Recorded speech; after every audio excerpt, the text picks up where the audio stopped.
Hi everybody, Tyler here. So before the episode starts, I just wanted to say that we ended up running into some technical difficulties that weren't caught until basically way too late. So about halfway through the episode, Zach's volume unfortunately cuts about in half.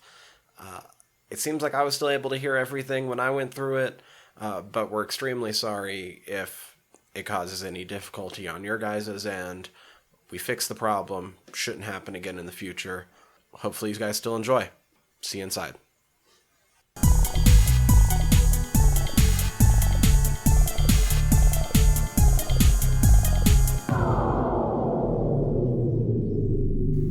General Nerdery.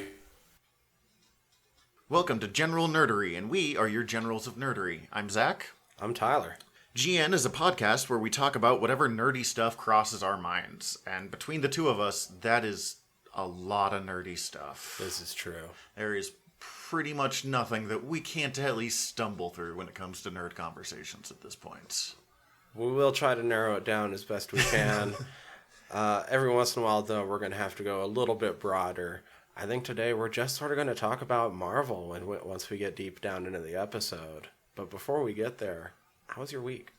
That was pretty good. I didn't have anything too exciting happen. It's that kind of fall era where I'm taking naps more than anything else. I'm starting up to hibernate.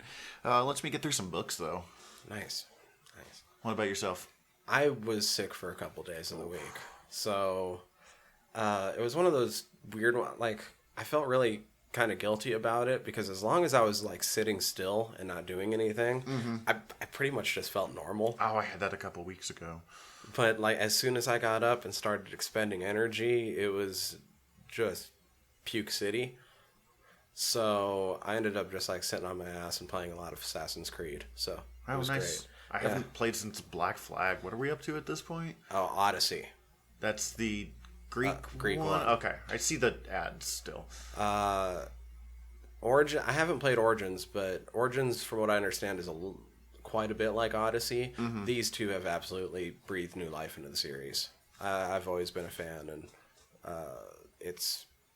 the play style is quite a bit different than the old ones. Oh, it's cool. A little bit different, weirder to get used to at first, but it's just this beautiful open world. As long as I can climb up silly things and jump off of them at the same time, then I will probably be happy with an Assassin's Creed game. Well, it's that and a bit more RPG than the earlier ones. Oh, nice. Especially with like your gear and shit, so it's cool. And like skill trees and yeah, it's dope. I don't know. I ended up just doing a lot of that though, just trying to recover. So that was my week. Anyway, I think it's been a couple weeks since we last talked. A bit of news has happened.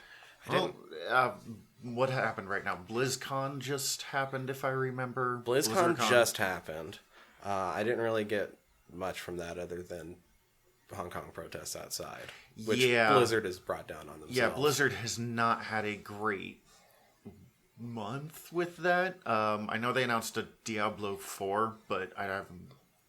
At this point, I think that's just try to keep people happy. Please pay attention to something else. There's a few things, because it's been a couple weeks. I don't think we're not going to go over absolutely everything. Some of the things is more just like, hey, this dropped, did you see it? Okay. But I got some news.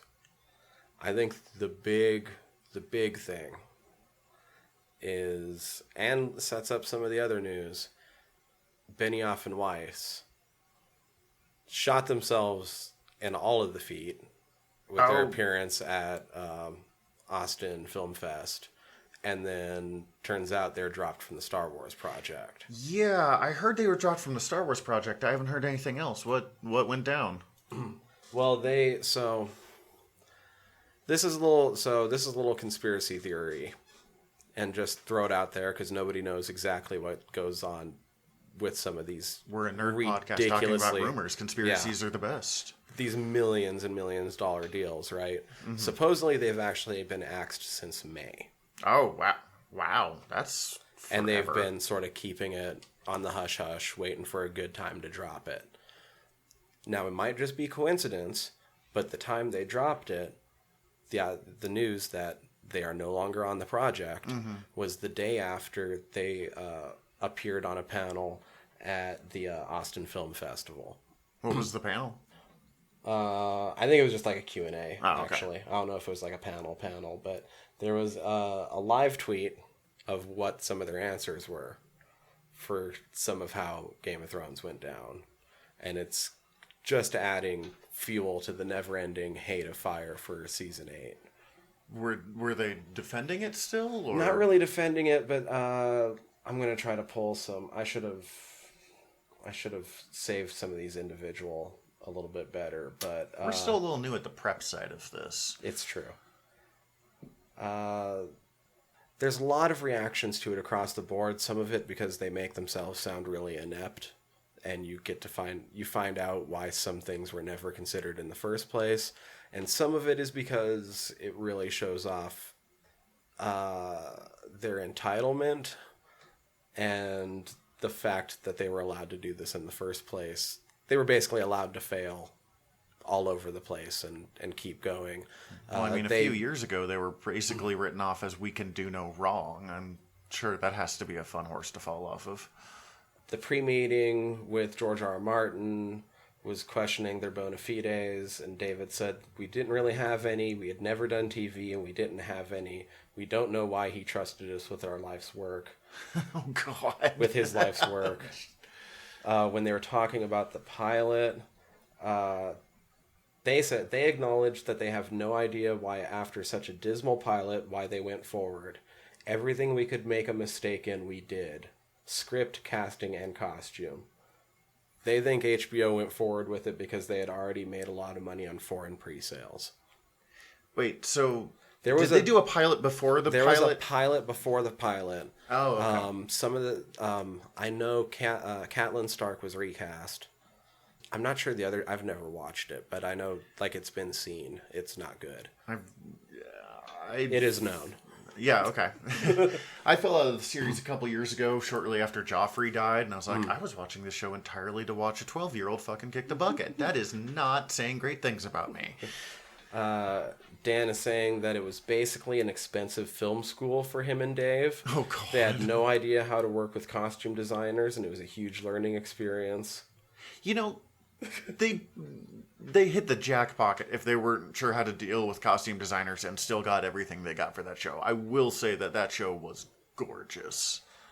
Dan said he let the actors redefine the roles, especially Maisie, and they began writing for the actors. It's like the actors moved into the house and redecorated. They learned about the characters from the actors. When done on purpose, that could be smart. Yeah, it sounds like it's based on some of their other comments. It's because they didn't actually understand the characters. Man, there is a level of confidence in your success going into a conversation with that.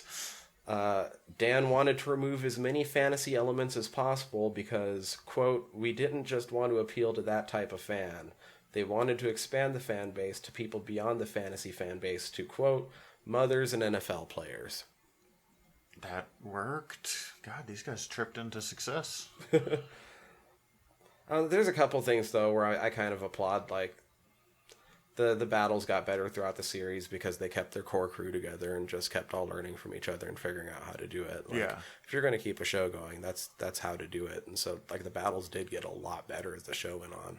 Battle of the Bastards is fucking amazing, but I think you can understand how some of these comments, though, are riling up. It's brave. I'll give them that. Somebody asked if they really tried to sit down and boil the elements of the books down. Did they try to understand its major elements? The answer was no, we didn't. The scope was too big. It was about the scenes we were trying to depict, and the show was about power. Oh, God. What was your process? We just started writing, but as things went on, we had to outline. Divvied up scripts. They didn't work together in the same room. One took the first half, the other took the last half, then they would swap. They gave a couple episodes to Brian Cogman and David Hill.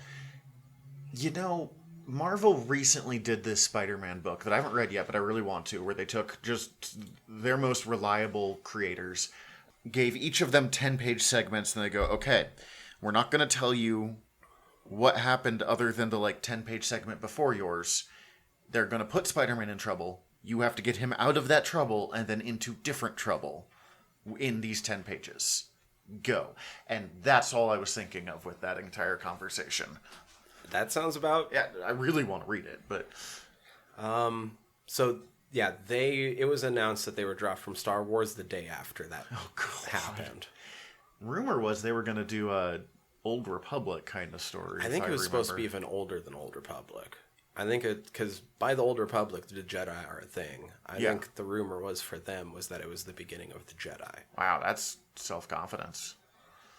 Anyway, that's not happening. Supposedly it's because their Netflix schedule conflicts. Who knows? What are they doing on Netflix? It's like Magic the Gathering or something like that? Have they announced what they're doing? I don't know. All I know is that Netflix gave them millions of dollars to be their producers. Fair enough. Because that's the new hip thing is for these different production companies is to lock down producers for a set amount of time with big contracts. Warner got Greg Berlanti for like 10 years for a stupid fucking amount of money. That's working pretty well for him so far. Every time he blinks, he's got a new superhero show that's got a loyal fan base. Netflix picked up... I don't know if he's going to be their pet producer, but they definitely picked up the rights to all of Mark Miller's stuff that isn't already farmed out. Yeah, he keeps talking about making a bunch of movies from it, but he's also Mark Miller, so who knows? Yeah. I think he is like in a producerial capacity, though, on those projects, too. So it's why he can't write Kick-Ass or Kingsman anymore, because he doesn't own the movie rights for them, and he has to... He can hire other people to write for them, but he can't just write stuff that they don't have the movie rights for on Netflix. Mm-hmm. If you think of like any big producer that has a winning track record right now, studios either have already locked them down or are trying to currently. So you'll see them make only movies for one studio for probably the next 10, 20 years. Interesting. It seems to come with the fact that they're also being given the reins to do whatever the fuck they want. Yeah, as long as you're making good stuff with it, I don't care. So, they announced 2 new shows that I'm thinking of. They did a Superman show being worked on. Right. You just clicked your notes, so I beat you to that. Sorry. We got. They announced Superman and Lois. That's another Berlanti verse. It makes me think of, did you ever watch Lois and Clark, The New Adventures of Superman in the 90s? I loved that terrible-ass show, but if they bring in some of that with, the fact that they brought Dean Cain into Supergirl the first season and a half, it just endeared me to that show. The Superman shows are pretty good on using old actors. Smallville was insanely capable of bringing in former Superman actors. And like that's all Berlantiverse does is bring in previous actors down to like Trickster. Yeah, it's got to make Infinite Crisis way easier, or Crisis on Infinite Earths way easier for them to work on. But it will be, I don't know how to say his last name, so I'm going to butcher this, but Tyler Hoechlin and Elizabeth Tulloch, who have already played Superman and Lois. I haven't seen the episodes with her. I really liked him as Superman. I liked him too. He didn't super stand out to me, but he held his own in a way that I believed was believable as Superman. He had the calm, friendly confidence that is harder to pull off. You can usually get the friendly and confidence, or calm and friendly, or getting all three is just difficult. So I guess to stay on the DC side of things, it's not CW, but Green Lantern and Strange Adventures announced for HBO Max. Oh, I didn't know those were for HBO. Who'd they hire for those? I thought that was Berlanti. Oh, it's not CW Berlantiverse, but Berlanti is the producer. Okay, so Berlanti's just kind of in charge of DC TV at this point. Basically. Oh, nice. And wasn't there going to be like a Green Arrow and the Black Canaries or something like that? Like they had an actual Arrow replacement show. That's being worked on. I don't know as many details on that. I think that was announced a while ago. Mm-hmm. These are all a little bit newer. Strange Adventures, it sounds like it's going to be interesting. Anthology, 1-hour drama series, closed-ended stories, morality tales, and Adam Strange is going to be involved. I was going to say Adam Strange is the big Strange Adventures thing. The biggest claim to fame, which is not huge because Adam Strange, but could be a lot of fun. Star Trek Discovery was originally supposed to be an anthology show like that. Just different stories in that universe throughout the timeline, which would have been fun. With Matt Reeves, the Batman, we have a Jim Gordon.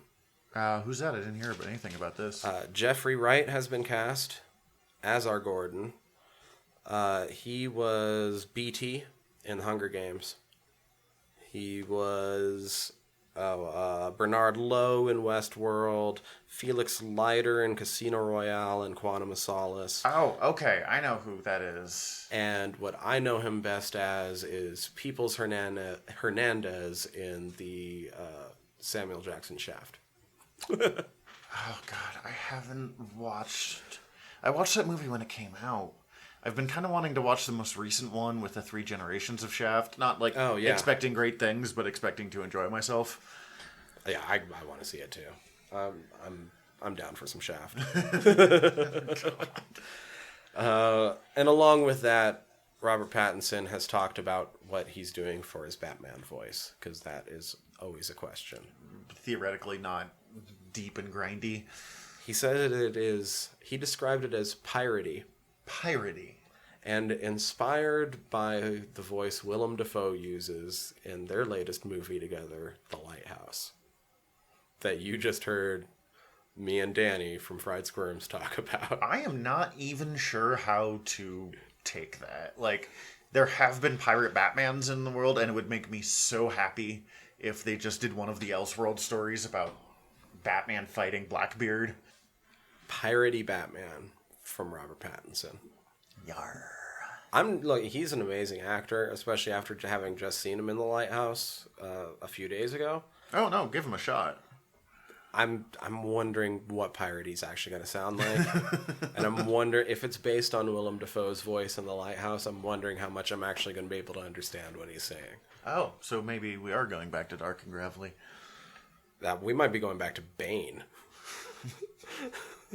You know, I completely get why they did it, but I will always be sad that they didn't use the luchador mask in Dark Knight Return or Dark Knight Rises. Oh, me too. Oh, the luchador mask. To back it up sort of to Game of Thrones news, they did announce one of the spin-offs while axing a different one. Yeah, they did the Dragon's Family one is staying, and the one that sounded interesting to me is going. Right, the one about the Age of Heroes that they were midway through post-production on the pilot got axed. Did they say why at any point? I think there's rumors that it's way too expensive. Oh, that's fair. However, they did greenlight House of the Dragon to go to series, which is based on the Rise of the Targaryens, which I don't know how the Age of Heroes one is going to be more expensive than fucking Dragon Riders. Well, they do have a lot of they can probably reuse a lot of like props and digital designs that they couldn't with a civilization 3,000 years earlier or whatever it is. I'm excited to see what they do with it. I've read a lot of the different lore and history associated with that world, but not in depth enough to like really keep it fresh in my mind. So I'm not sure exactly what stories we're going to be getting from the time period the show's set, and I'm not sure if they've announced what years exactly the show's set, whether it's Aegon the Conqueror or even earlier to that. So I am always in for more genre fiction. Even if it's not something I end up watching, please just make more interesting stuff. Give it a shot. Star Wars trailer. We had, I think, what's considered the last trailer drop. That's not necessarily... I know they announced it was the last one, but they'll release little clips. TV this spots. Is the last one I'm going to probably watch. Watching 15 seconds annoying TV clips to like try and get one little more is not really my speed. I remember I sat down and watched it like 4 times and almost cried when I saw General Leia. I am a big Carrie Fisher fan. I have her tattooed on my damn leg. C-3PO made it sound like he was gonna die in it. I was just like, nope, can't do that. Like, he's an obnoxious character, but he has to live forever. Is he gonna die or is he gonna go like 000?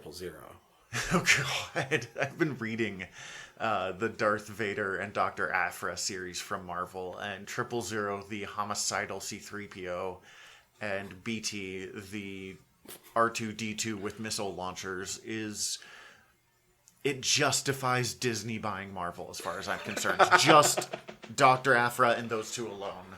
Oh, dude, 000 is amazing. And that's what because we saw in the other trailer him go all like red-eyed and stuff. Mm-hmm. And thanks to the prequels, we know that Anakin made him. Yeah, I'm super curious to see what's going to happen. But I have enjoyed every Star Wars movie that Disney has come out with. I am a basic bitch, and will probably cry at this movie. Some more than others. I dressed as a Jedi for Halloween. I think a lot of people would assume that some more than others comment is a dig at The Last Jedi. It's a dig at The Force Awakens. Force Awakens was fine. It's fine. It was fun. It's fine, but I love Last Jedi. Yes, I am proudly on the pro Last Jedi side. I mean, it's got its flaws. It's a Star Wars movie. There is going to be plot holes. That's true. I am still annoyed at them. They were like, Han Solo did so bad. We can't do these anymore. I'm like, no. Han Solo was awesome. Solo made a lot of money. It underperformed for what they thought it was going to do. Fair enough. That, and they had to refilm 60% of it, which upped the production costs by quite a bit. Get it, but at the same time, it was so fun. Yeah, well, I like it. I like Solo. You gonna watch The Mandalorian when it comes out? I was about to say, we also got the last Mandalorian trailer. Did you watch that? Yeah. I mean, I was already sold. They were like, we're going to make a show about Mandalorians. I'm like, done. Don't need any more information. We're going to have the Iron Man do it. Oh, my God. And then watching him beat up a couple of Trandoshans. I'm like, yep, okay. If this is the action we're getting from The Mandalorian, like, I was on board anyway. That's the Mandalorian is the reason I ordered Disney Plus already. But I'm so amazingly stoked to see that trailer and to see the stuff we're going to be getting. Even if everything around that is garbage, that's worth it for me. Oh, yeah. And it's not going to be garbage. Everything I've heard is amazing. So they have a whole lot of people I trust, and I know Dave Filoni's involved, and Filoni did Clone Wars and Rebels and at least a little bit of Resistance. Like, isn't he basically like keeper of the continuity at this point? Yeah, keeper of the continuity and in charge of Star Wars TV, basically. Which is, he's great at it. I'm not a big fan of Resistance. It's the most recent animated one. I don't know if you've seen any of it yet. It improves a lot at the very end of the first season. I haven't started the second season yet. But it's geared much younger than Clone Wars or Rebels was. And Rebels ended on such a high note that I keep just like, I'm comparing it to something that it can't actually hold up to because it didn't have the time to build like Rebels did. I also haven't done Rebels. I'm still in the middle of Clone Wars. Okay. Clone Wars is way good. Better than the prequels? Yes. Okay, I'll give you that. Completely redeeming the existence of the prequels for me?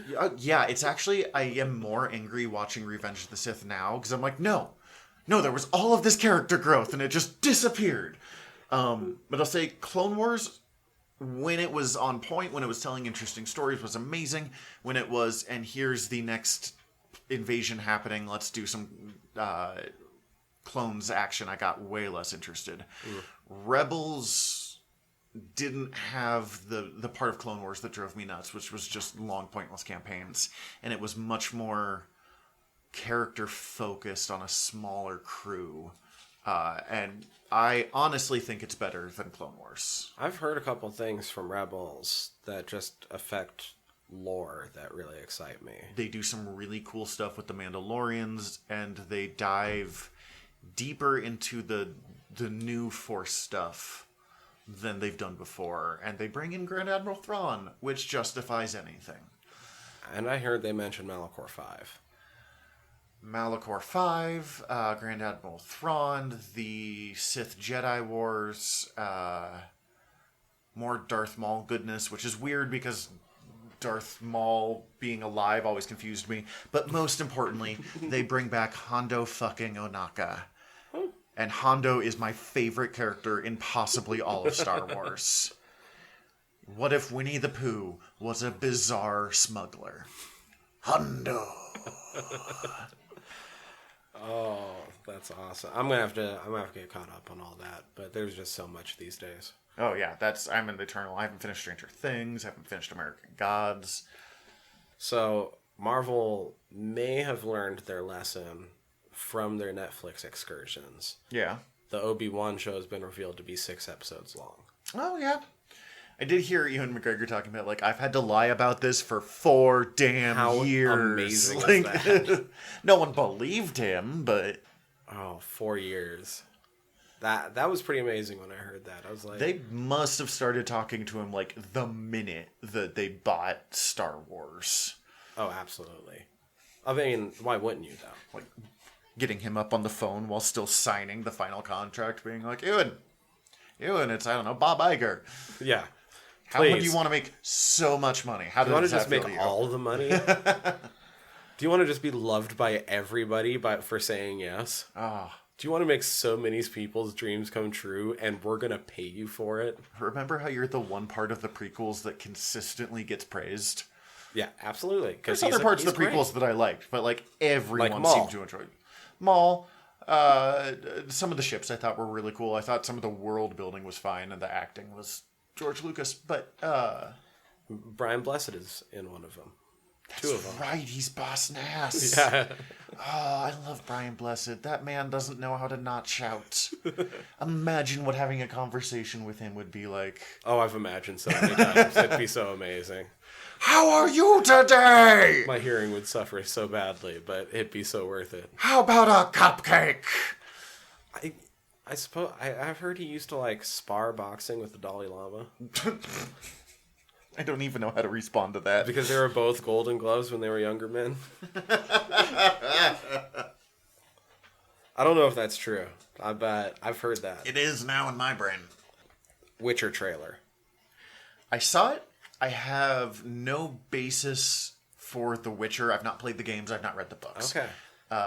The only video game system I've owned since the GameCube is the Switch that I got in July. So, like, I have major empty spots there. It looked cool. It was very try-hard to me, but it reminded me of Vampire Hunter D for some reason, and I could see that. I love me some Vampire Hunter D. Absolutely. Oh, he is very Vampire Hunter D. I found a pattern online recently of basically making how to make Vampire Hunter D's hat. I'm like, well, that's gonna fucking happen. Yeah, Vampire Hunter D wanders around killing monsters. Geralt wanders around killing monsters. In both cases, the women love him. Yeah. Whether he likes it or not. I have read a couple of the books, have not finished any of the games, but I've played a bit of 2 and 3.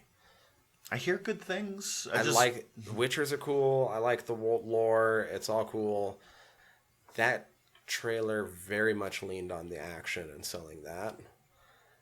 Yeah. If they work in as much of the politics as is involved in some of the books, it could be like Netflix's Game of Thrones. Trailers kind of have to lean into the action. It's the same with Game of Thrones. When you watch the trailer for whatever season's coming out, it's like, well, let's show you every big fight that's happening. Because if they just had the people sitting in rooms talking, it would be the most boring trailer of all time. There was times where it definitely looked just like Henry Cavill in a wig. Well, you know. And there's times where he melded into the character for me, though, too. So hopefully it doesn't seem too much like a bad wig most of the time. Long white hair, which I thought was the coolest thing of all time in about 2003, always looks doesn't weird. land right. Because it turns out not many young men have long, shock white hair. I dug it, though. I'm so on board. Bring it on. I'll give it a shot. I will try most. It's TV definitely... shows. I am an easy sell. It's definitely looking to be a little bit more... It's more off the books, if I remember. More off the books. Yeah. You can definitely tell by his medallion, but there's other differences that you can pick up. Some of it, the difference is, like, he's not going to always be carrying both swords on him, which is book accurate, but the games probably would do that if it just... Less work to always have the 2 swords program. Absolutely. Yeah. And to just, like, change up gameplay and to make that more interesting. That's more of just making the game actually fun to play more than anything else. And then the last thing I have down is that they announced release date for Spider-Verse 2. Oh, yeah, 2022. Yeah. April 8th, 2022. That, on one hand, made me really sad because it's like 2.5 years away. On the other hand, Spider-Verse is such an accomplishment, and if they rushed a sequel, it would have been terrible. You have to give the animators time to do whatever bizarre black magic they did to get Spider-Verse as good as it was. Take your time, do it right. And it's already been known that they were doing a sequel for a while now. They just have a release date now. Now they have a release date, so I'm wondering how much work they've even already been doing. They've got to be at least well into production, although the release date could easily move. It happens all the time. Mm-hmm. Yeah, that's all I have for news, though. Bucky and Winter Soldier, Falcon and Winter Soldier. That makes way more sense. Launched production within the last day or two, I know. Oh, and his Dark Materials just debuted on Amazon, but I haven't watched it yet. I have a friend very excited about that. It looks killer. All I know about that was the original movie, which was the Sky Cowboy and Magneto the Polar Bear, which, without knowing anything about the books, made for a wonderful time for me, but... I know nothing about the books as well. I didn't even watch the original movie. Ian McKellen and Sam Elliott, that was all I needed. Like, it's not good, but it's fun. I might have to watch it then. I am going to watch this Amazon one to at least give it a shot and see if it sucks me in. So, because those trailers look great. Mm-hmm. Now I'm done. Oh wait, that was you. I've been done. Do you have anything else? Because that was a good ad. No, that's pretty much it for news. I haven't been following as closely as I used to, but... And I mean, it's been a couple of weeks. There's all sorts of like casting and shit. Other like smaller casting for like TV shows and stuff, but that's all the big stuff. We're also still not 100% sure when this episode's gonna land. It'll come out at some point. Hesitant of getting too specific of information, being like, this came out today! And like, people are like, well, I learned about that a month ago. Yeah, you're more just hearing what we think on it. Yeah. So, that's exciting. Let's take a break for a second. And We'll be right back right after these messages. So around this time, we're trying to do, I'm saying we're always doing or trying to do, and it's our second time recording this. So these are very storied traditions that I am laying down right now. But just a conversation quickly about what media have you been ingesting lately? What have you been reading, watching, playing, I don't know, dreaming about? Well, I think I already mentioned it, but I'll go into just a titch more detail. Yeah. Been playing a lot of Assassin's Creed Odyssey. Mostly because I want to finish the second DLC so I can justify buying the Outer Worlds. Oh, I want to try the Outer Worlds. Like, they're not coming out for Switch for a while, so I have some time to finish my games. But not that I don't love Odyssey, but I'm really excited for Outer Worlds, and I just can't make myself throw down that money until I finish this other thing I've already spent a lot of money for. Straight up not allowed to buy new video games until I have paid off quite a few things, including finishing playing the video games I have. I know it's the Greek one. Is it like Greco-Persian Wars? It's a little bit in the aftermath of... So, your grandfather was supposed to be Leonidas. Mm-hmm. Okay, that's so how like far a away you are generation from or two 300. afterwards, yeah. Yeah. And you're just a mercenary going around. I'm currently just trying to finish off the second DLC, where it gets both super like weirdly fantasy and super sci-fi all at once. I am in. Because if you know Assassin's Creed at all, you know that you're in the Animus. Your character is in the Animus, so they're reliving through somebody in the past as a simulation. In the Animus, the character they're living through, in my case Alexios, because I didn't make a Cassandra run through yet. I might go through the story to see what it is, but has ran into one of the Forerunners, the Isu. Mm-hmm. And inside your human-made Animus simulation, which is already implied... Our existence is already implied to be within one of their simulations to begin with. So at this point, you're like simulation within a simulation within a simulation? She makes a simulation for Alexios to go into a simulated version of the Greek underworld for him to interact with the different Isu and learn how to not be corrupted by an artifact that he's been entrusted with. Good fucking God. And This is some Rosencrantz and Guildenstern dead shit right here. And it's also that Layla, the person who's controlling Alexios, can learn that same resistance against corruption because she's now been entrusted with that same artifact. I just killed Cerberus. Assassin's Creed has gotten way more complicated since I last paid attention to it. So amazing. I love this series. It's so extra, but extra can be good. I love this series. I love that I just had to spend 5 minutes explaining that. Just to say, I just got done with Elysium. That was interesting. Persephone's a little bit out there. She's a controller. Fair enough. That's mostly what I've been up to, though. I've also been trying to keep caught up on all the CW shows, because they're all back for the most part, and not being entirely successful, but I am entirely up to date on Flash. It gets hard when there's what, 4 shows now? 5 shows. Yeah, well, Legends isn't back yet. Oh, okay, so 4 shows. I'm not even going to try to keep caught up on Arrow until it's just over at this point, and then I'm just going to marathon the last 2 seasons. It's 8 episodes or something for the last one. That shouldn't be difficult. So I'm really only trying to keep up with Supergirl, Flash, Batwoman. Oh, I forgot about Batwoman.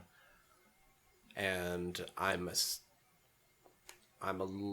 still behind about 10 episodes on Black Lightning. I'm still in last season with Black Lightning. Yeah. Even though it's the one that I think is probably the best out of all of them. It's more real, though. Yeah, it's not as feel-goody at all times. You can't just popcorn through it all the time. The first episode hasn't pulled over for being black. Oh, yay. Systematic racism. Yeah, so the show isn't always like as happy-go-lucky as the Flash crew. Or the Legends crew, for that matter, who have it way happy. I love that show. Let's see, what have I been doing lately? I have to talk a little bit about Untitled Goose Game, because it is possibly my favorite thing that I have experienced in the last while. Do you own a Switch? I do not yet. Okay. That may change, because there's a lot of things on Switch I want to play. I love my Switch. It is for Switch and I believe computer. It's literally just called Untitled Goose Game, and you play a goose that wanders around terrifying this small British town. I have trapped kids in telephone boxes. I have stolen people's hats. I've made them break their thumbs. I've incited a war between 2 neighbors, so they destroy each other's yards. This game lets you bring out the worst in yourself through a goose. Through a little goose with like relaxing piano music playing in the background. So you are controlling a minion of Satan, controlling a goose. Yes. You are just...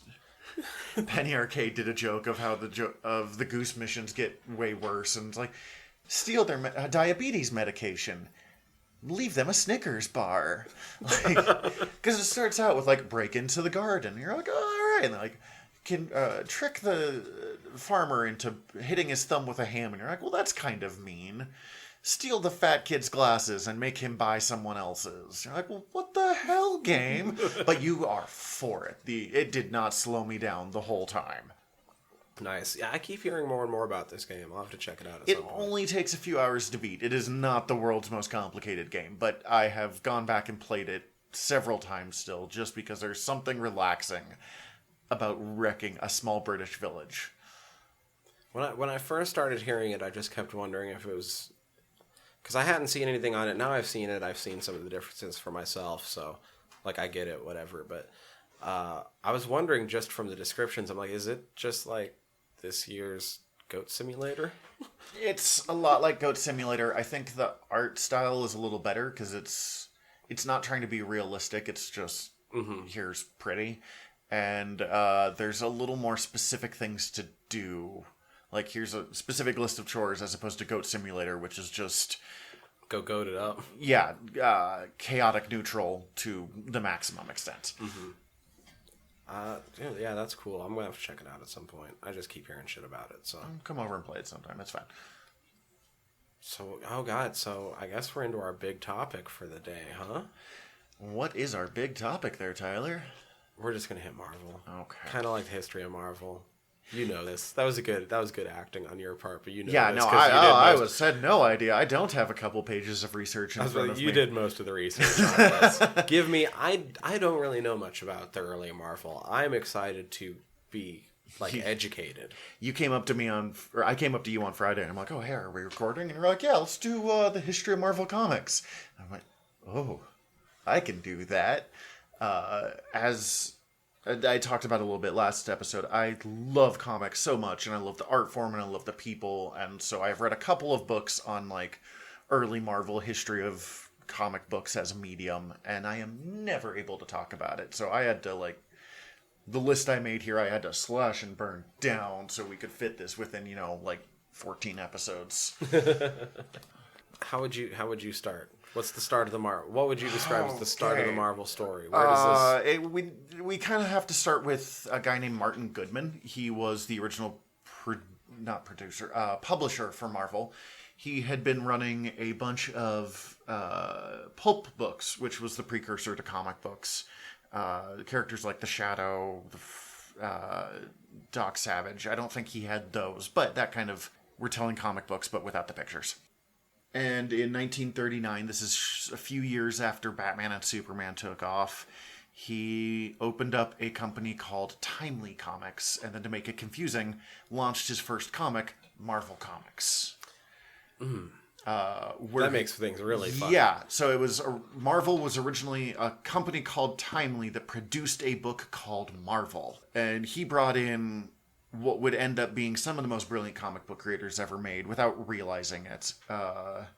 He brought in Joe Simon, who brought in Jack Kirby, who was just a kid from the Bronx back then, but is the king, and hired his 16-year-old nephew, Stanley Lieberman, to be an assistant editor.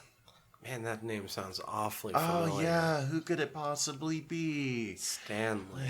Lieberman. Stanley. Timely, which started in 1939 and went through to the 50s, had their three big characters. I have noticed comic book companies always seem to have a trinity of their top characters. These days with Marvel, it's Cap, Iron Man, Thor. For DC, it's obviously Batman, Superman, Wonder Woman. Back in the day, it was Captain America, the Human Torch, and Namor the Submariner. Android Human Torch? Android Human Torch. He appeared in the first issue of Marvel Comics #1. He's the cover. It looks nothing like anything inside the comic book. It looks like just a man on fire screaming. But, hey, I'd buy a cover with a man on fire. Oh, yeah, no, I'll get a poster of this. We can put it up in the room. For people who might not know, Human Torch is best known as a member of the Fantastic Four, but before that, there was a robot android, I guess, who, when exposed to oxygen, lit on fire and gained the ability to fly because reasons. Hey, if you're on fire. But it sold like dynamite, and then Bill Everett's Namor the Submariner, who is Aquaman but angrier and stronger and can fly, Marvel's first mutant. and predates Aquaman. So they had kind of a fire-water thing, and then they had Cap in the middle to punch the Nazis. Oh, actually, Human Torch appears in one of the Marvel films. Oh. It's just an Easter egg. Saying that is cheating like no get out. But in Captain America, the First Avenger, when they're at the World's Fair, this National Fair or something like that, they have what's clearly a mannequin in a glass tube wearing a red suit, and that is a reference to the first appearance of the Human Torch. That I don't think they had the rights to use the character, and it's kind of a hard sell character. They might try it these days, but I would so try for Android Human Torch these days. That'd be so great. I'm actually real excited about this era of Marvel movies because they're like, well, we've done the big ones. Guess it's time to go to the weird ones. These characters lasted through the 40s for the most part. Captain America was ridiculously popular. He was punching Hitler in the face a year before we even entered World War II. Yeah. Punch Nazis. And in comics these days, these three characters formed the basis of a team called the Invaders, which was kind of an Avengers of World War II, but that didn't actually happen until like the 70s. That was a retcon story. I think they might have been like the Allies or something. I know all their sidekicks made the Young Allies. None of this super important. Comics are interesting. So many teams. Most of these people left to go fight in World War II because, you know, in the 40s, if you were 18 to 30, you were going to end up in World War II. It was the only time Stan Lee wasn't a publisher or working as a publisher or editor at Marvel from 1939 to somewhere in the 80s. He was working with the company at least up through the 90s. Right. And then after World War II, when the superheroes stopped selling as much, because before that, you know, leaving the Great Depression, entering World War II, these larger-than-life characters that could be inspiring sold like gangbusters. People loved them. Marvel Comics 1 sold 800,000 copies in a world where there was so many comic books coming out. A good-selling comic book these days will sell around 100,000 copies, just to give reference. That's good selling. Yeah, that's decent, at least. Mm-hmm. I think Civil War, which is probably the biggest comic Marvel came out with in the last 2 decades, was 500,000 to 1 million. So, like, 80,000 copies, 800,000 copies, I think, was incredible. Like, unheard of. But after World War II, people were less interested in the larger-than-life superheroes and the kind of mythic approach, and stopped buying superhero books. So they kind of shuffled off. Martin Goodman, the publisher, talked about, had a kind of sleazy strategy of he would have like 15 different companies, all with different names, but all set in the same place and all with the same employees. So he could just... I'm not even sure why. It might have been a tax evasion scheme. Like, here's 6 smaller companies instead of 1 big company that you should actually be paying attention to. Oddly enough, they were located in the Empire State Building, which is kind of awesome. Wow. Yeah. I don't know enough about New York to know how affordable that actually was back then, but like that's where the Shadow lives, man. Like, and it's the Empire State Building. Yeah, it's just iconic. Timely folded in 1950, which was kind of a dark age, the end of the golden age of comic books. No one was really buying. In the first half of the 50s, the best-selling comic book was Richie Rich. So let's really like drive home how dark a period that was for reading comic books. I mean, I've read me some Richie Rich. Yeah, I did too, but I'm not going to pretend that it's like should be a high-selling book. And they switched the name from Timely to Atlas, which was the name of a publishing group that Goodman owned. I think he was just not getting enough out of it. The last 2 issues Timely published were Captain America comics, but it was like a Captain America Presents, so Cap would be in the like first page being like, let me tell you a story, and then shifting to a horror comic book. Atlas was a company. They don't have great claims to fame. They were pretty openly like, well, whatever sold well somewhere else or on TV, we would make it. Horror comics, Western comics, romance and monster comics were like their real bread and butter. But they weren't making super good stuff. They weren't making super memorable stuff. They were making okay stuff for cheap and just slinging it out there. The only real notes of reference I have for Atlas is around 53, 54, they tried to relaunch the new age of superheroes, and they were just a couple years too early. They did Captain America, Human Torch, and Namor again, which is only noteworthy because Bill Everett came back to do Namor again, and he did it Namor from the like early 40s through the 70s. That man wrote that one character forever. And then the Cap book, which was awful, was written by Stan Lee with art by John Romita Sr. Those two would go on to do one of the longest running like single creative team runs on a book. They did like 100 issues of Amazing Spider-Man together. Oh, wow. It only got beat like 10 years ago, a number of issues. And I think it's still in like top 3 of one creator team run. But this is their early work. It's not that memorable. it ended up just dropping. I don't quite understand why, because this is business stuff. But instead of publishing their own books, where they were publishing like 40, 50 books, so it didn't matter if they weren't great, they were cheap. And each one brought in a little bit of money. Something went wrong, and suddenly they were only able to publish like 8 to 10 books, and they had to publish them through DC. So DC's like, no, we're not going to let you be big. You're like the competition. And the company was basically folding. And Jack Kirby has a story, and I should say Stanley disputes this before, but all of comic book history, it was a bunch of old guys at Comic-Cons talking about stuff that happened 50 years before. So who knows what's true and not. Jack Kirby describes walking into the office while it's almost being like stripped down for parts, with Stanley crying because he's like, I think by that point he was 30, but still, being like, "Oh my God, we're screwed," and Jack Kirby being like, "Hi, I'm Jack Kirby. I'm going to save your company now. Let's make some comics." And really, they were just a year or two too early, because I think it's in 1955. DC launches the Barry Allen Flash comic. Okay. And starts what's known as the Silver Age of Comics at this point. Somewhere around the same time, Atlas switches to the name Marvel, but they don't do superhero books for another couple years, and his comic book historians call it the pre-hero Marvel era. It's still romance books and monster books. I think it's where Groot first appears, actually. Oh, I've read that comic. It's not great, but it's funny when you look at like Groot, the Planet lovable X. I am Groot, versus like the Monarch of Planet X. Yeah. Yeah, he's like this tree creature from Planet X. Yeah, and he just attacks the Earth, and people scream a lot, and then he's chased off somehow. It's very classic horror comic-y. And then the legend is Martin Goodman was having a golf session with the guy who was running DC. I don't know that guy's name. Not important to this.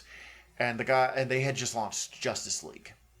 And it was selling like gangbusters. This guy was just making money hand over fist. And Martin Goodman, who always wanted to make money hand over fist, was just like, "Hey, Stan, make me a superhero team book."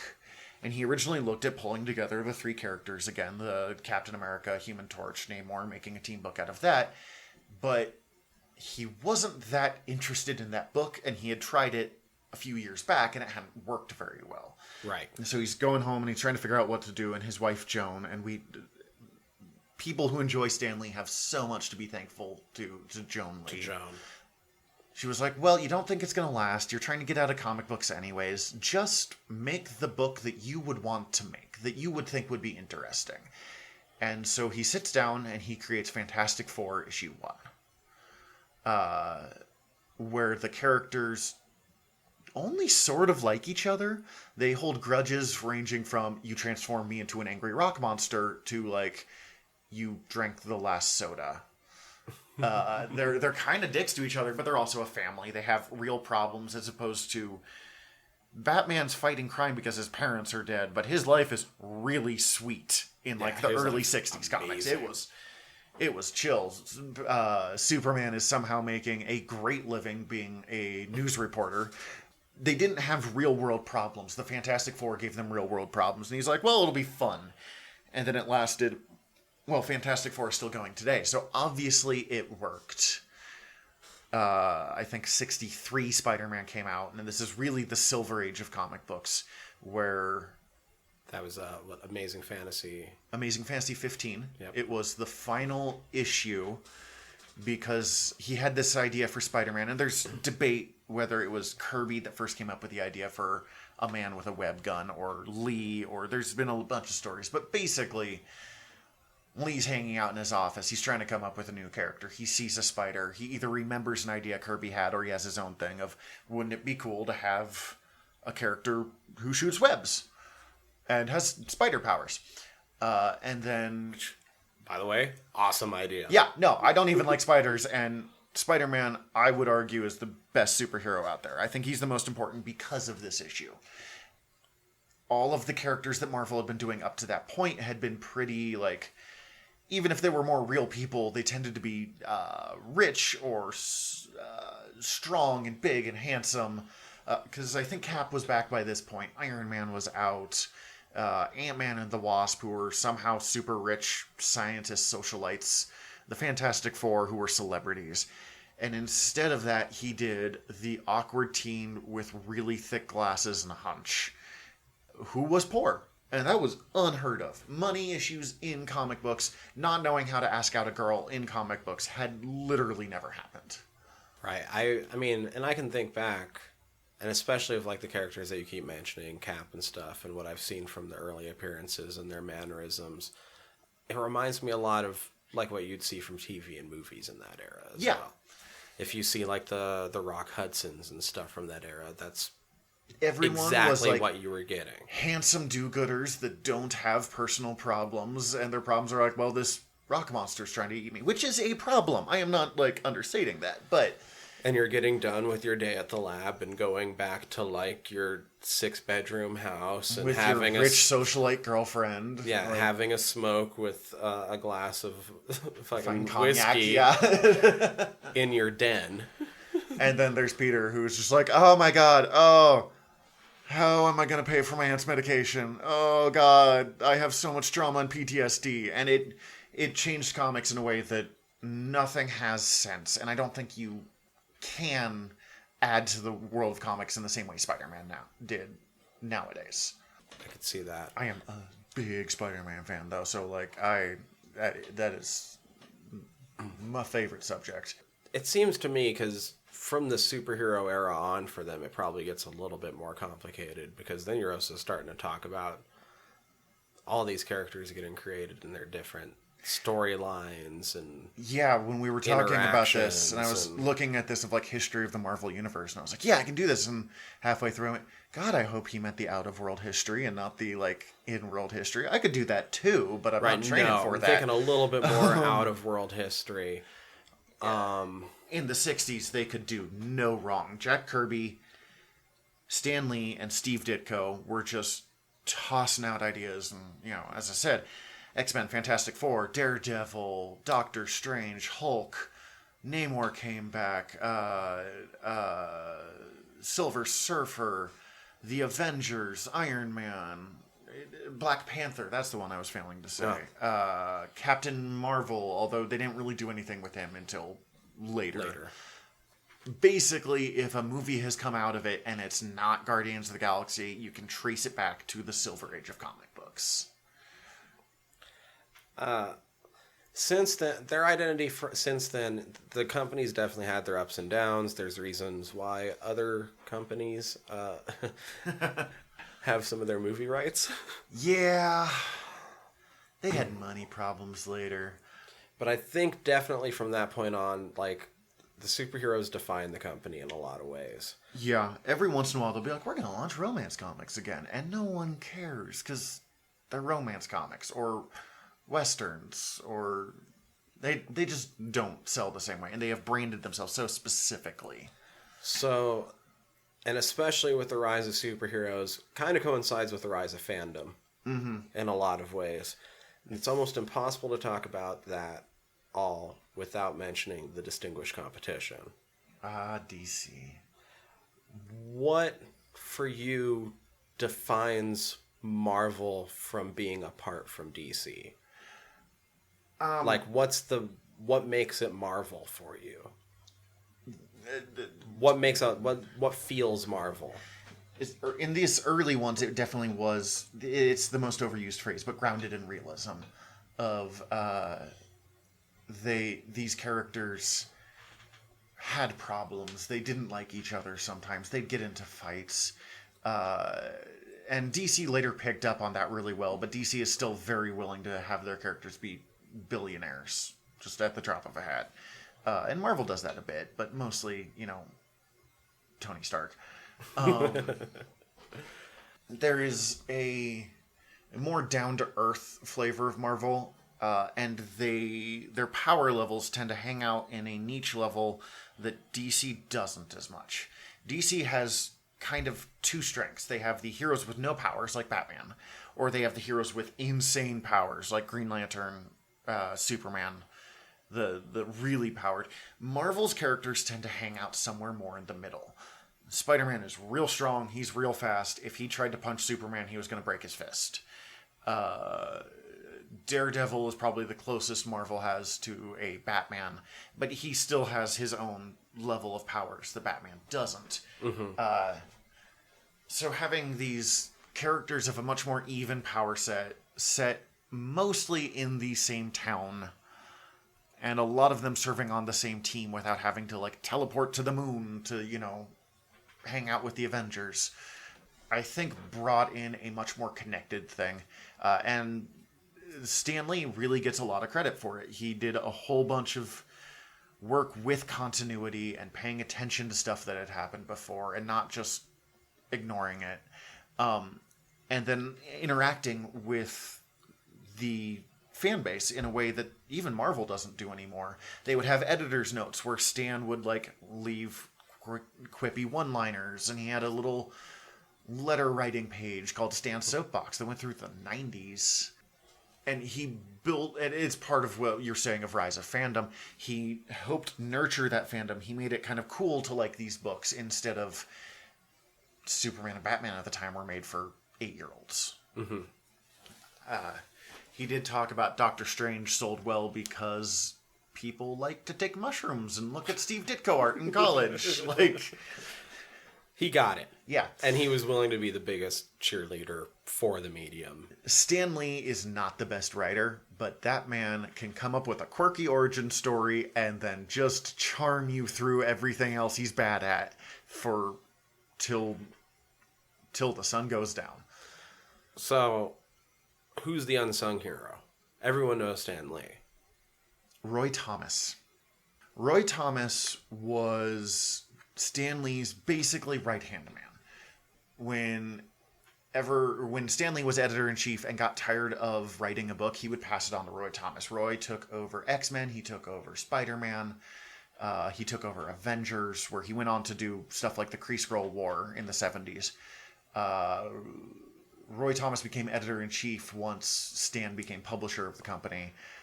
He created Iron Fist. I think he was involved in the creation of Luke Cage. He helped with Captain Marvel and Miss Marvel, who is the current Captain Carol. He created Adam Warlock. He was, I believe, the editor when Thanos was created by Jim Starlin. His fingers were in the pie everywhere. Oh, he's why we have Star Wars comics, and he's why we have Conan comics. He was the guy that would look for weird ideas to bring to Stan after Stan stopped making a new comic every, 2 months. Okay. And Thomas actually just had work come out, I think, last month. He never really stopped writing comics. And I said Stan Lee gets points for continuity. Roy Thomas was the king of continuity. He was the one that was like, well, we last saw this guy in Defenders 407... blah, blah, blah, blah, blah, blah, blah. And then he's been hanging out in the Dark Dimension. Finding ways of explaining where the characters went without making that boring. I suppose at least one of the questions I asked you, I could have chimed in as well. Please.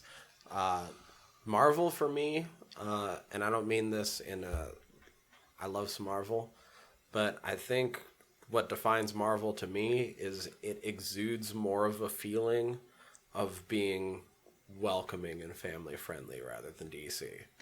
DC exudes a feeling of being this weird monolithic mythology. DC wants to be fairy tales. They want to be the myths and legends, and we've talked a lot about, or not on this obviously, but I have talked a lot about superheroes are the modern day myth. DC is why that is. Superman is Hercules. While Marvel they've got that, Captain America is a very, mythical concept. Mm-hmm. Also, man takes drugs, punches bad guys. But Marvel is much more welcoming because they actively worked at that. And I guess, that's what defines Marvel to me, is the feeling of welcomingness. Because there's with Marvel and DC, it's most fair to compare them against each other. Oh, yeah, they're the big two. But, it's not like there isn't other companies out there. And there's other companies that have heroes with flaws and problems. But they don't feel as Marvel's the one that did welcoming. it first, and that's really a big part of it. And Marvel has always understood that comics should be fun. I mean, they totally do their own grimdark stuff. There was not a comic that they couldn't put the Punisher in back in the 90s, but it was... They were aware that they were telling big, goofy adventures. It didn't have to be a serious moral story all of the time, but they could do those too. So, where does your history with Marvel start? My history starts in probably about 1996, 1997. I was 8 to 10 years old. Someone gave me an old Spider-Man comic book, and I just dived in deep. So for me, it was Spider-Man, the X-Men, little bits of Avengers and Captain America and stuff where I could. But like a lot of people of that age, those were the 2 best-selling books. This was what I found out later was right after Marvel filed for bankruptcy in 98. They thought they were dead. But that meant that they couldn't publish as many comics, and it was very important to them that the books they made sold. So there was a pretty heavy push for good creators making good books, which was a good intro point for me, I think. Also, there was 4 Spider-Man books a month, and it was just a safe bet. What about yourself? Where did you start? I know you started way later in the comic books. Comic book side I start way later, but I loved the Spider-Man and X-Men animated series in the 90s. I think that's where a lot of people started. Back when I was in high school and really determined that continuity was like the most important thing, it drove me nuts that people would like try to correct me on comic book stuff because they're like, well, in the animated series, Hobgoblin came first. And I was like, well, don't freaking care. But it was so fun. I think I caught those out of order because I always thought that he came second. In the comics, he definitely came second. In the animated series, I think he did show up first because must have caught those out of order. I mean, I haven't watched it enough to say for sure. But Hobgoblin was huge in the early 90s, late 80s. That's true. I think Roger Stern created Hobgoblin, by the way. Like the guy I was talking about earlier. He was there for everything. So that was my big intro that pulled me in. Then knowing some of those characters, especially the X-Men do the cartoon, that would pull me over to like the X-Men Sega Genesis game, the arcade title. And I'm like, the characters just interested me. I thought their powers were super cool. And it was always just something that sort of kept in the back of my mind. But even when I like sort of wanted to read comics, being an early reader, like I kind of felt through a lot of, especially like my teenage years, like I was already like, I felt like I was past Marvel in a way. I had that in middle school. I mean, I went and read manga instead, so let's not really pretend that I was actually being, like, more cultured. I was just being a different kind of nerd. Right. But especially since comics are heavily geared towards children, and I'm all for that. They are, comics have had proven effects of improving early reading. Just because it helps kids pick up the words faster, because they can also look at the pictures and get an idea of what's going on. Mm-hmm. But I don't know. But there was a period where I kind of felt like it was beneath me. Yeah, no, I definitely had that for a while as well. And then I started reading comics again and I was like, oh, wait, this is awesome. Yeah. But the thing that... There were things, though, throughout the time that kept my interest and where I would always... Even though I wasn't reading the comics, I would try to keep up to date with some of the information by like occasionally going online.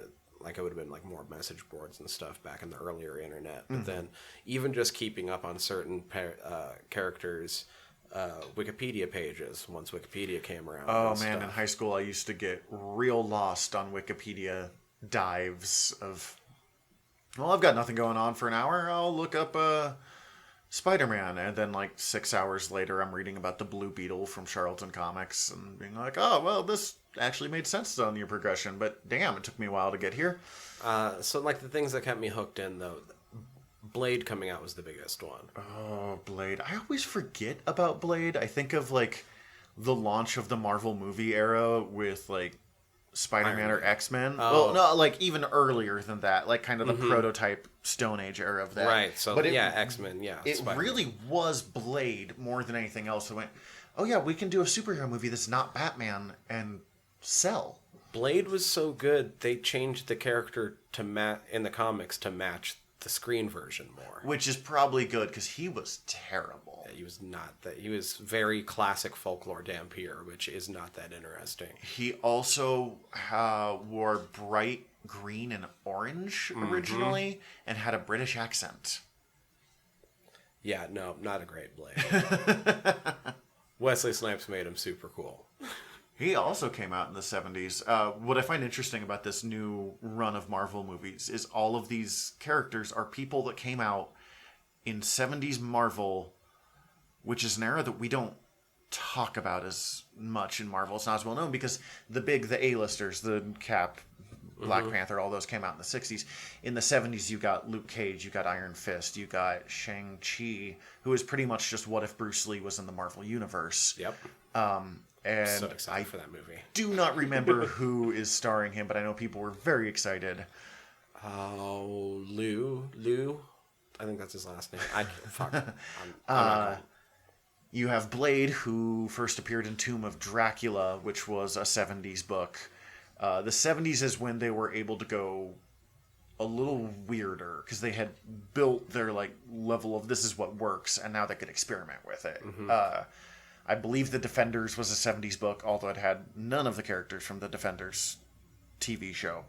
Howard the Duck, who's getting his thing, was a big 70s one from Steve Gerber, who is, if you like weird comic books, Gerber's kind of the way to go. He did Howard the Duck, he did Man-Thing, which was their Swamp Thing alternative. The Heap alternative. Yeah, the Heap ripoff, the Swamp Thing was happening as well. And he did Guardians of the Galaxy, the original team, not the one with like, not the movie team. The Sly Stallone's team. Yeah. When Guardians launched, it was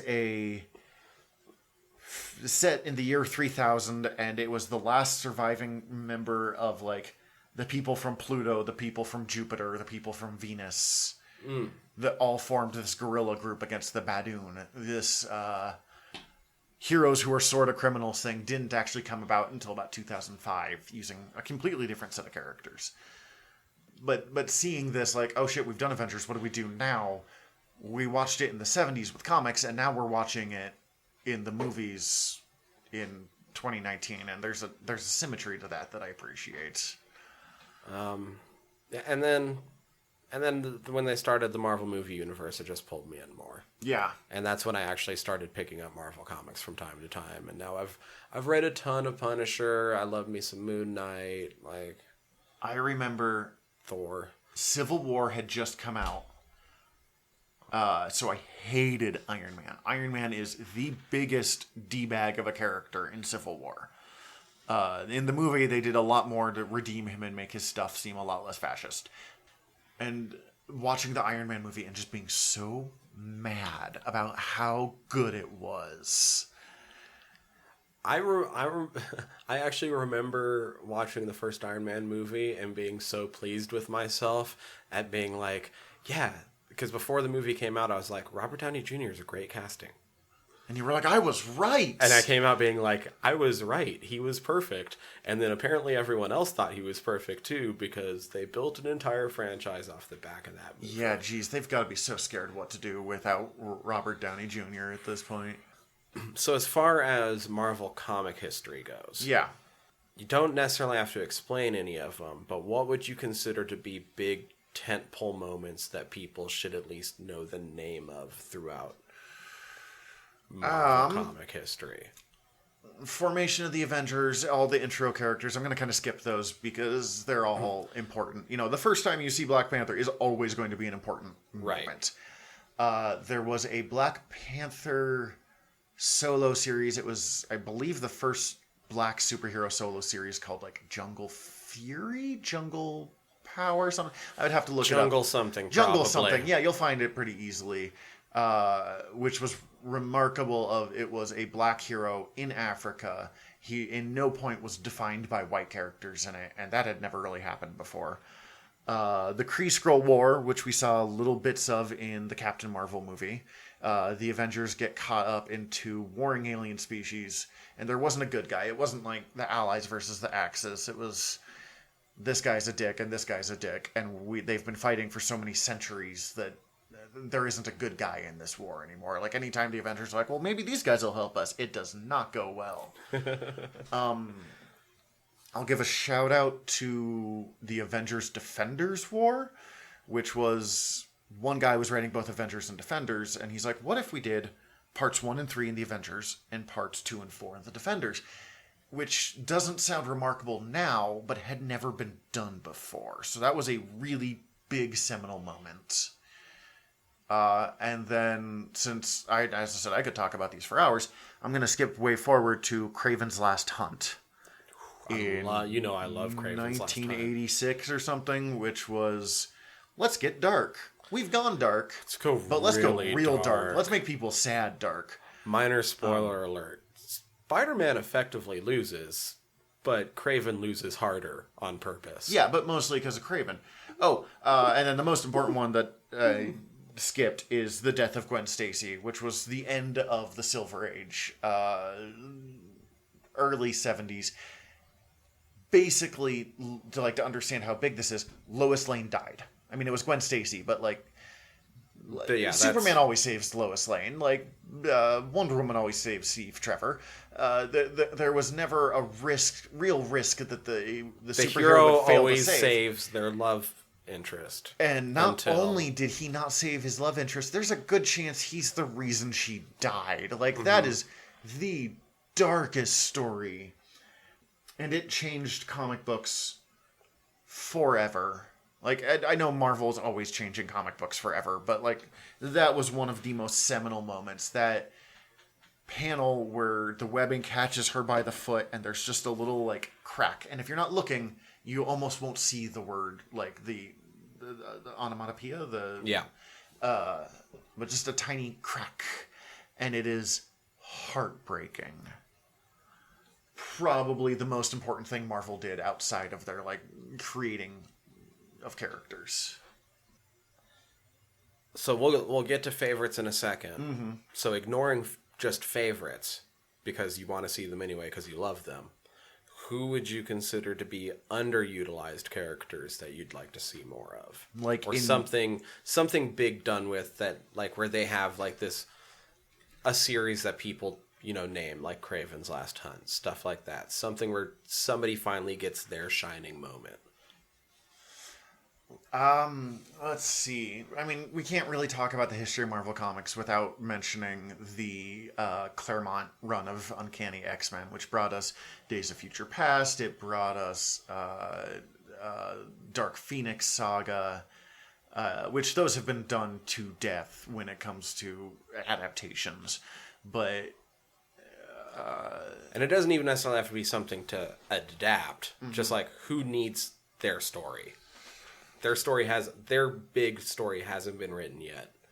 I'm going to go real deep cut on this one. I've got the book next to me, actually. Omega the Unknown. Okay. Omega the Unknown it's probably the most bizarre story that Marvel made in the 70s. And considering how much acid was being taken in the 70s, that's saying something. It is the story of this superhero man who never speaks, named Omega, who appears, and a seemingly unconnected story of this kid. It opens with this kid's family burning to death and him escaping and being adopted by this nurse in 70s crime-ridden New York. And this superhero who doesn't speak is just randomly appearing around this kid, and no one can quite figure out why. It's weird, it's trippy. It ended before it was intended to be ended, and one of the final panels is him going back to his childhood home, the kid, and finding out that there are robot duplicates of his parents there. And it was never really successfully explained why. It was this book that has been described as just too early for its time. If it came out around the time of Watchmen, it would probably be considered like as seminal a work. But it never really got wrapped up. They did a Defenders issue kind of explaining it in a way that didn't make a whole lot of sense. But it's every kind of weird that I like. So you'd say it came out strong, but then never really got the finish, and it deserves something to... Too weird to get the fan base. People who picked it up were like, I don't know what's happening, but I'm kind of uncomfortable right now. And then they read it a couple of years later and were like, holy shit. Give me that. I'm so excited for the Eternals movie in a similar way of they have not been given proper time to shine of these weird space gods. Oh, always space gods. And Adam Warlock. I can't believe I forgot him.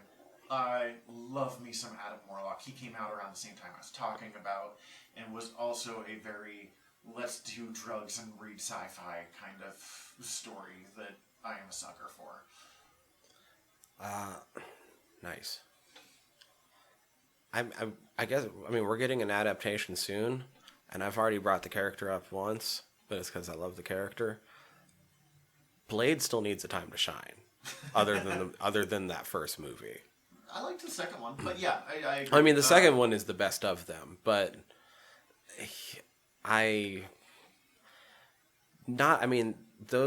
the second movie and that first movie both play on the fact that he's just a freaking cool character. Check out the current Avengers book by Jason Aaron, because Blade I love me some Aaron anyway. Yeah, you love Jason Aaron, and Blade joins the Avengers. It's weird, but it's fun. I think he deserves some writer to take a real serious look at him with a good solo series. And once again, this isn't a necessarily original thought. Someone else has brought it up before, but there's a lot of interesting things about Blade from the fact that he is what he hates and fights against. Yeah. He kills all the vampires in the world. They're still him. The biggest problem I think Blade has with having its really shining moment is he has eternally been kind of so dated to the era that something happens with him. In the 70s, he had like the super 70s afro and the heavy glasses and the bright colors. And then afterwards being changed to be the 90s look. And he looked, black leather and a black trench coat. Like, it was predating The Matrix, but it was the Matrix look. And it looks so 90s when you see him. It's still cool, but it's still very 90s. I'm really hoping with the new one that they'll be able to tap into some of the more timeless aspects of the character. Well, and that's the thing that needs to be addressed more with Blade is that his story is effectively one of growing up mixed race. Yeah.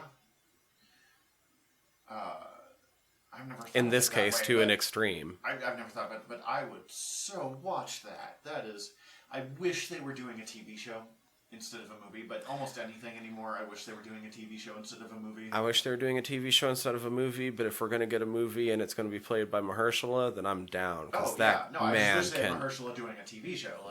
That man can act. And he could bring, I think, a subtlety that Blade has lacked, because I love the Wesley Snipes Blade movie, but there is no depth of character there. This man is cool, and he kills vampires, and he quips some motherfuckers always gotta ice climb uphill. Ice skate uphill? Ice skate uphill. Some motherfuckers always gotta ice skate uphill. And then he'll catch the sunglasses as they slow motion are thrown in his face and put them on. It's amazing. He'll catch whatever when it comes down, because he throws that blade around the room. But there is no subtlety to it, so I would love to see some subtlety to the character and a real emotional look at the character instead of he is tall, dark, and brooding.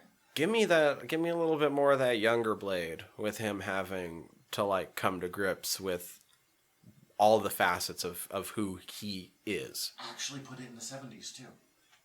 Have him grow up in the era that he grew up in the comics, and then you can play with it, and then you can have... Because he's immortal. He's half vampire. He has the long life thing all into it. So play with that. Give yourself the room to do it. In a similar way, I really wish they had let Captain America have another World War II movie. Oh, yeah. Doing something in that era, because there was so much room they could have played in. You could do that with Blade. You could have, and they're doing it with Wonder Woman a bit, but you could have Blade in the 70s as a kid trying to figure his stuff out. You could have Blade in the 80s or in the 90s and being all dark and brooding while like everything is Technicolor. Yeah, I agree.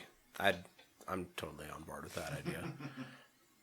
So, and then just to sort of finish it off, we've probably already mentioned it in some form, in some way or another.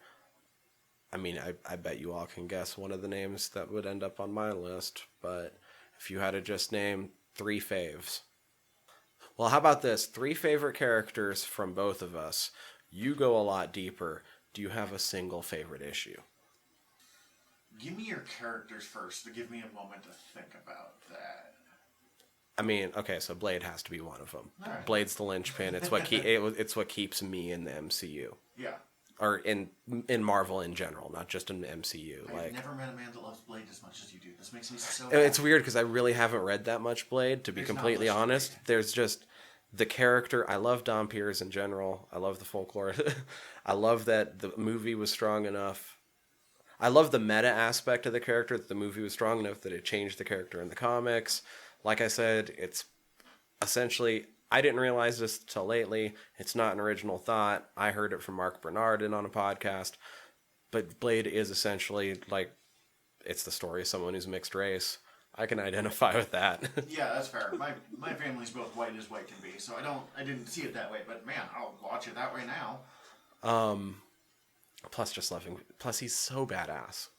So the sword, the guns, the look, past the orange and yellow. The weird spinny things, and honestly, it wasn't even a bad design. It was just no. Actually, I mean, I'm kind of kind of a sucker for some of the stupid costumes, but to go along, I mean, I'm out of the two of us, I'm the closest to being the edgelord, so I got to go with Moon. I got to go with Moon Knight for my second choice. Ooh, yeah. One of the places we bonded was over Warren Ellis' Moon Knight run. Oh, it was so good. And then, oh, this is tough. Oh, there's 2 that I want to say. I'm going to get 4. Okay, give me 4. Nightcrawler. Mm-hmm. Gambit. Oh, Gambit was on my list. Like, that is... The Raging Cajun is the most 90s thing, but I love him so much. So amazingly Nothing much. about him should work. He is the son of an immortal... of the head of a thieves guild that has existed since, like, Babylonian times. Hanging out in New Orleans for some reason. The Raging Cajun. Throwing cards. He's so good. It's so cool. And he has a mullet, and he makes it work. Had a mullet, but... And Bamf, man. The badass motherfucker himself. Nightcrawler. I love that he's badass motherfucker, because I feel like if anyone ever called him that, he would be like, excuse me? That is so rude. Like, what's your language, my friend? I appreciate it, but... Oh, he's so fun and polite, but cool, and Errol Flynn swashbuckling suave. If you ever get the chance, read the original Excalibur series from Chris Claremont and Alan Davis. He is one of the main characters in it, and it's a goofy X-Men book, so he really got to lean into... Kurt Wagner living in a lighthouse off the coast of Scotland, being Errol Flynn. Oh, yes. And having fun. Like, yep. It is, if that's what you like about Kurt, that's really... Give me that all day long. Give me that Kurt all day long. Give me Kurt in general all day long. I love the character design. I love that he stood out. He was one of the mutants that couldn't just hide it. Yeah. He had to be a mutant. He had to be different.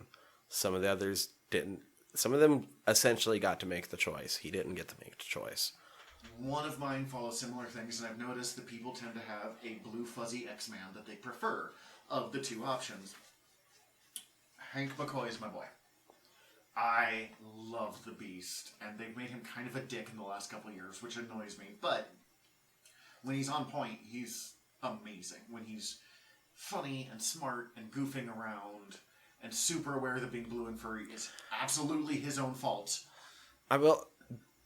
in that weird time period where I felt like I was kind of above the Yeah. whole Marvel scene, the Beast character was the one that I identify. I loved Beast most out of all of those in that time period.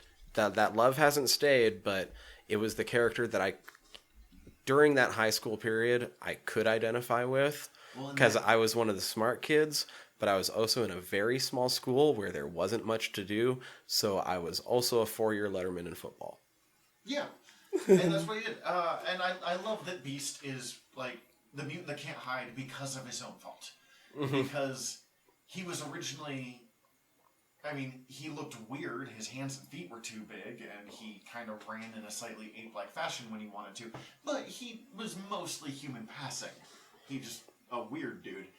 But then, for some reason, he decided to drink some kind of chemicals that he made. I think it was like the company he was working at had like shenanigans going on. So instead of just putting on a costume so no one would recognize him, he like drank something that would transform him, and then it just stuck. I think. I'm not 100% sure on that. But it was basically, I made bad decisions, and here's where we are now, which is a lot of these storylines, if we're being honest. But that funny and smart, but still like capable and scary is something that I appreciate about Beast. And he is just, I think, the most reliable character to put on an X-Man team and have him be useful in a couple different ways. Oh, I like that thinking. Uh, That's probably true. That's probably 100% true.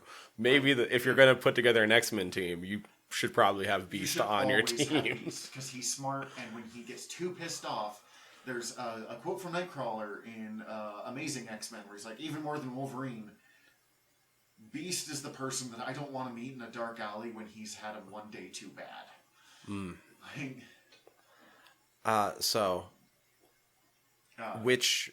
What Beast look is your preferred? How did you like the Cat Beast? Cat Beast I liked depending on the artist. Okay. Because I'm not a fan of Cat Beast in any of the artistic renderings I've seen. I thought John Cassidy did an interesting Cat Beast, and I thought Stuart Immonen did a really good Cat Beast. But the look was so varied, they never really like solidified on what it looked like. Because in some he was basically just Ape Beast again, but with slightly more feline features, and in others, one he had like a long snout. It was just so unreliable of what it was that was really disconcerting. Classic Jim Lee Wolverine Hair Beast is probably the most easy to fall back on one, but I like the more ape-like Beast that they've used within the last 10 years. Okay. He's bigger, he's got the longer dimensions again. Cat Beast never felt as agile to me as the others, and Beast is a lot of fun. Which is weird, because shouldn't Cat Beast be rather agile, in theory? But he was like a lion as opposed to like a house cat who's always bouncing all over the walls. But to get back to our subject, I gotta give second character to Spider-Man, who I have connected to on such a deep level. And when I thought I couldn't connect to Spider-Man more, they gave me sad 40s Spider-Man that's just kind of fat and wants to eat pizza. Like, every stage of my life, I have found something new about Spider-Man that I can appreciate, and I haven't had that with any other character. And also, you can do anything with Spider-Man. You can do weird, goofy Spider-Ham stories. You can do Dick Tracy-style crime war adventures, or you can do Kraven's Last Hunt. You can put Spider-Man anywhere and make it work, even if it's Spider-Man going, I have no idea what's happening, like, I'm just scared, I want to go home. And it's an easy sell, but like, there's no character I've ever identified to more. I think for my final one, I need to give it to Adam Warlock. Okay. Because his story is just, like, his behind-the-scenes story is so interesting. And then he's a schizophrenic space messiah, and I am super into that. Adam Warlock first appeared in a Fantastic Four story where he was known as Him. Right. And he had a Beatles haircut and no pants or shirt. He just kind of hung out in his boxer briefs. And Him popped out. It was always like all caps Him, too. Popped up a couple of times, fought people, tried to kidnap Lady Sif to become his bride because he had some issues to learn about consent that he didn't understand. And then Roy Thomas, who again keeps coming up, watched Jesus Christ Superstar. Jesus Christ Superstar. Are you as good as they say you are? I could go into that. But watched Jesus Christ Superstar when it came out in Broadway. And he's like, this is amazing. We need a book with this feel. And he went digging through and found him. And renamed him Adam Warlock, put him on a Counter-Earth, and literally made him a messiah. He gets crucified in one of those issues. And then they passed him on to Jim Starlin, who had already gained fame from working on Captain Marvel, but already had Captain Marvel being kind of a space messiah. So he's like, okay, we've done that. What if I gave him a gem that stole people's souls and had him kill his future self and lose his mind because he knows that at some point his past self is going to travel into the future and murder him? Comics. What if we made a guy that crazy and it's so good? And then he tied him in with Thanos and it became the really, avatar of life because Warlock dies all the time, so he's always reborn. He's this eternal rebirth thing. To Thanos, avatar of death, who's just always trying to make out with the avatar of death. But it just makes the kind of comics that I love the most, which is weird and not ashamed of being weird. Nice. I don't really have anything else to add in on this part. We've been talking about a lot of Marvel. Yeah. And I think anything else means we start going really in depth on certain characters. And that's not what this episode's about. We were like, we're going to do 45-minute shows. And both times I think we're at an hour and a half. It's okay. That's fine. We'll figure it out. Last part of our day. Do you have any recommendations of media, comics, books, TV, whatever? What would you recommend that someone watch? I have 1.5 recommendations. My half recommendation is just a follow-up on last episodes, and I'm doubling down on the Preacher recommendation because I actually finished the entire series now, and it is better than the comics, in my opinion. It's flat out better than the comics. I had a suspicion that it was going to be, especially once they hired... I can't think of his name, but he played Howard Stark in Captain America. And Dominic Cooper. Dominic Cooper was such a good choice for that. He's got such range as an actor that I appreciate. Strangely, he might be the worst of the three. Wow. That was not what I was expecting you to say, but I am super curious now. He is amazing, but he strangely might be the worst of the three mains. Okay, what's your full recommendation? My full recommendation is, if you haven't already gotten into The Watchmen, now's the time to do it, because it is killing it. It is doing such a good job of... I don't even know how to describe it, because it's not... it's in the future from the comic story, but it is very much... In the same way The Watchmen was an alternate universe, this is too. I mean, I think it technically is, at least the way that they've described it in the press, but it's not so much in all... It's now, except in that universe. Yeah. But the other thing is it's kind of mirroring the original story in really, really interesting ways. And they just brought Laurie back into it. Ooh, I have to admit, my favorite... Who is now going by Laurie Blake. That was the comedian's last name, right? Wow. Oh, wow. If that alone signals a change in her character. Yeah. I think my favorite thing that I've heard about it is apparently some alt-right Watchmen fans are like, you're ruining Rorschach. I'm like, oh, okay, I guess I gotta watch this now. I enjoyed Rorschach as a character, but anytime I actually think about him as a person, I'm like, oh god, you're the worst. It's, I mean, yeah. If the alt-right really likes Rorschach, then yeah, they're good. Rorschach is basically the symbol for the new version of the Klan in the show. So, it's amazing. I'm going to try not to get too political in our comic show, but I am, as you might have picked up, unapologetically liberal, so admittedly pissing off the alt-right does feed the darker parts of my soul. And Regina King is amazing. Oh, yeah, I've heard great things about her. She's always been a badass, so I'm just glad that she's kind of getting her due and being able to be a badass on screen. Like, she does some ass kicking in the show, too. What else has she been in? Let me...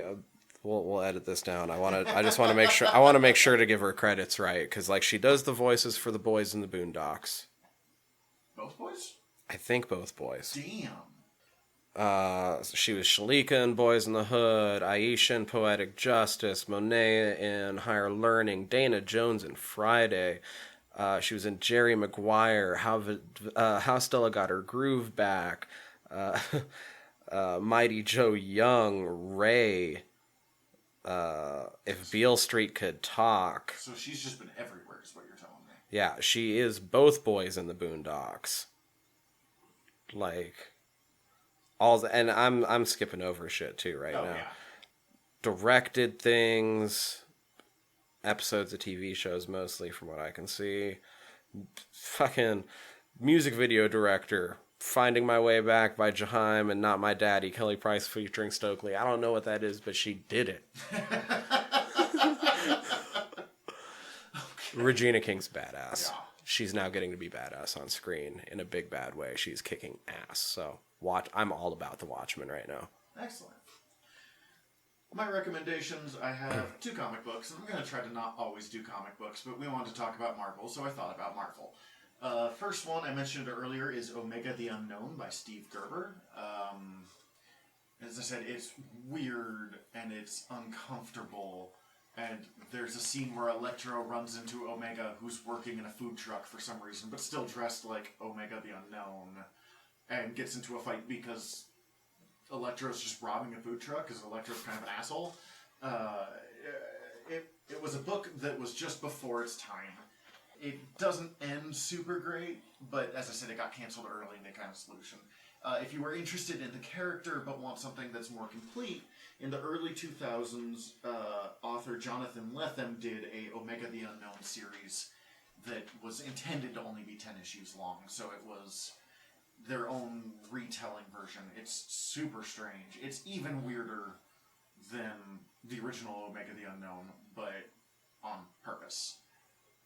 And then my second recommendation is a book called Agents of Atlas, written by Jeff Parker. The original book, or the original artist, was a guy named Leonard Kirk.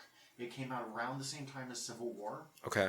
And then Parker went on to do a couple more series of this, and they recently repurposed Agents of Atlas to be a Marvel's Asian characters, like, working together. Oh, okay.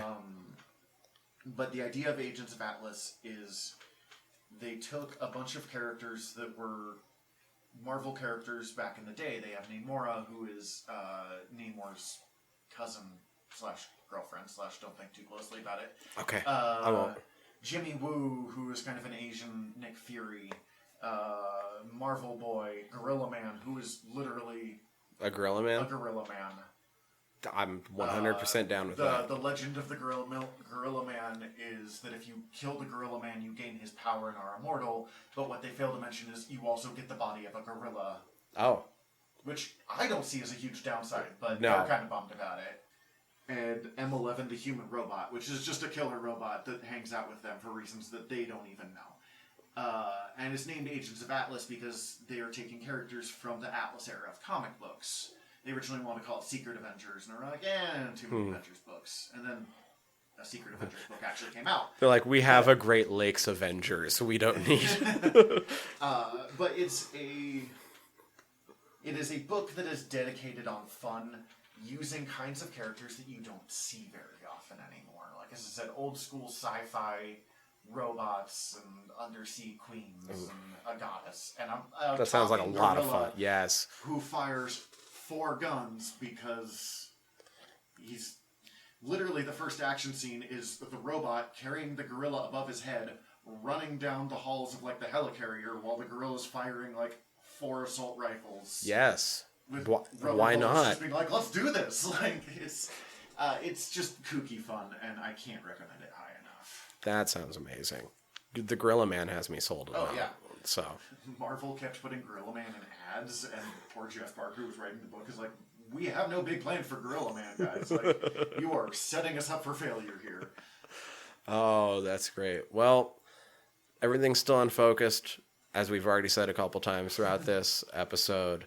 But by the time you're listening to this, just hit subscribe and you'll be getting the next one. We'll have social media of some kind by then. I am aiming to have Instagram, Twitter. I'm going to re-download Twitter for this. This is how dedicated I am. But also, when we have our Twitter up and going, I will keep you guys up to date with what I am watching on the CW at all times. Oh, yeah. So, we'll just post interesting stuff that comes up as it comes along. just so you know, you guys are going to get just riddled with that shit. So, if you enjoyed listening to us ramble, you can also find Tyler at Fried Squirms. that's right. His horror podcast just went you were recording it right when I walked in. 138. 138. And we have a double header planned for 139. You can find my art, whatever craft I'm making, leatherwork, sewing, comic book work, anything, at Thumbs Up, The Art of Zach Johnson. It is on Facebook. I'm trying to get it on Instagram, but I am not good with social media. We're getting better at that. And I recently appeared in one of my other friends' podcasts, The Art of Wargaming. Oh. That mostly covers Belagarth and Warhammer 40k, but also is going chapter by chapter of Sun Tzu's The Art of War and how to apply that to wargaming, like 40k or Risk or stuff like that. Oh, that sounds really interesting, actually, especially because I have read Art of War. It's a lot of fun. I highly recommend it. I have a really fun translation of it, actually. Oh, nice. In the meantime... well, I mean, this is general nerdery, so fucking stand down, privates. Your generals are leaving the building. Dismissed.